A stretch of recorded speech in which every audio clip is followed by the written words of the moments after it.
آخری چیز ہے، اس کے بعد بھی اگر آنکھ نہیں کھلتی کسی انسان کی تو میں نہیں سمجھتا کہ وہ اپنے گرد اس نے جو یہ فلا تزکوا انفسکم، اس نے جو اپنے گرد تزکیہ نفس کا ایک مصنوعی حالہ بنا لیا ہے، کبھی بھی وہ اس حالے سے نکل سکے گا اگر اس حدیث سے بھی آنکھ نہ کھلی۔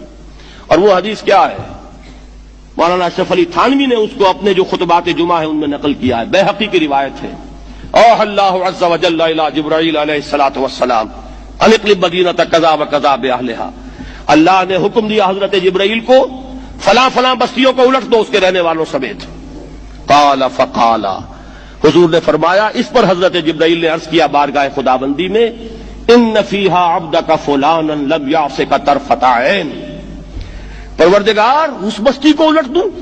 اس میں تو تیرا فلاں بندہ بھی ہے جس نے کبھی پلک جھپکنے جتنی دیر بھی معصیت میں بسر نہیں کی۔ اب آپ اندازہ کیجئے، یہ جو ہے نا اپنے آپ کو رگڑنا اور مانجنا اور پوری زندگی رگڑنے میں اور مانجنے میں لگا دینا، ہم بعض بزرگوں کے تذکرے میں سنتے ہیں اتنے اللہ والے تھے، اتنے اللہ والے تھے کہ ان کا گھوڑا بھی کوئی مشکوک دانہ نہیں کھاتا تھا، اور وہ خود جو ہے وہ انگریز کی عدالت میں بیٹھے ہوئے اور انگریز کی نوکری کر رہے تھے۔ یہ ہے وہ میکروسکوپک اور مائکروسکوپک کا عدم توازن، طاغوت کی چاکری کر رہے ہیں، انگریز کی ملازمت کر رہے ہیں، انگریز کے قانون کی تنفیذ کے اندر اعلی کار بن رہے ہیں، لیکن ذاتی تقوی اور ذاتی نیکی اور ذاتی للہیت جو ہے اس کا معیار یہ ہے کہ ان کا گھوڑا بھی مشکوک چارہ اور مشکوک کھانا نہیں کھا سکتا۔ یہ ہے وہ عدم توازن، اس کو نوٹ کیجئے گا، جس کو کہ اس حدیث میں محمد الرسول اللہ صلی اللہ علیہ وسلم نے واضح کر دیا کہ حضرت جبرائیل عرض کرتے ہیں کہ اللہ فلاں بستی کو الٹ دوں، اس میں تو تیرا فلاں بندہ بھی ہے جس نے پلک جھپکنے جتنی دیر بھی معصیت میں بسر نہیں کی۔ ذاتی نیکی کا اب اس سے اونچا کوئی مقام کوئی شخص مجھے اگر بتا سکے تو میں اس کا مرید ہو جاؤں گا۔ اس سے اونچا کوئی مقام ہوگا کہ آنکھ جھپکنے جتنی دیر بھی کسی نے معصیت میں بسر نہیں کی، ذاتی نیکی کی معراج۔ لیکن حکم کیا ہوا بارگاہ خداوندی سے؟ قال فقال، حضور نے فرمایا،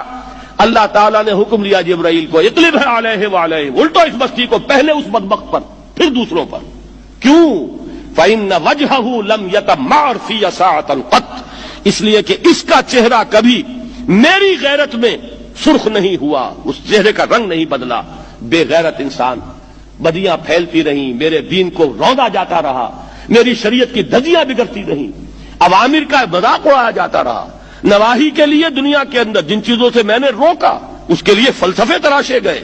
اور یہ لگا رہا مست رکھو ذکر و فکر صبح گاہی میں اسے، یہ سوائے ذاتی اپنے اس اصلاح کے اور ذاتی تقوی کے اور ذاتی نیکی کے اور ذاتی عبادت گزاری کے یہ میدان میں نہیں آیا، اس کا خون نہیں کھولا کبھی،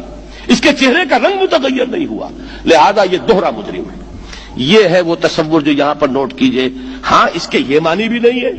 کہ نماز بھی نہیں پڑھ رہے، روزہ بھی نہیں رکھ رہے، اقامت دین کے کارکن ہیں، فرض نماز آ گئی ہے وہ چلی جا رہی ہے، جماعت کا کوئی اہتمام نہیں ہے۔ اب یہ دو انتہائیں ہیں، ایک انتہا یہ کہ وہ تزکیہ نفس جو ہے اسی میں وہ رگڑنے اور مانجنے کا عمل جاری ہے،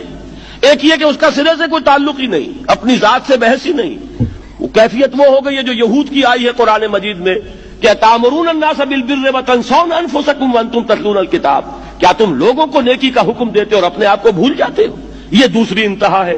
پھر وہی بات عرض کروں گا، وہی بال سے زیادہ باریک اور تلوار کی دھار سے زیادہ تیز راستہ ہے جس پہ چلنا ہوگا کہ نہ یہ ہو کہ وہ مبالغہ ہو رہا ہو، اپنی ذاتی اصلاح میں تو مبالغہ کی حد تک آگے جا رہے ہیں، اور دوسرے یہ کہ اپنے دین کی تبلیغ و اشاعت، اقامت دین کی جد و جہد، اس کا کھانا ہی نہیں کھولا زندگی میں، وہ کھاتا ہی نہیں کھلا ہے۔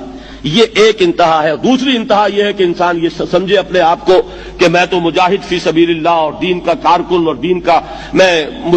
اللہ کے دین کو قائم کرنے کی جد و جہد کرنے والا ہوں۔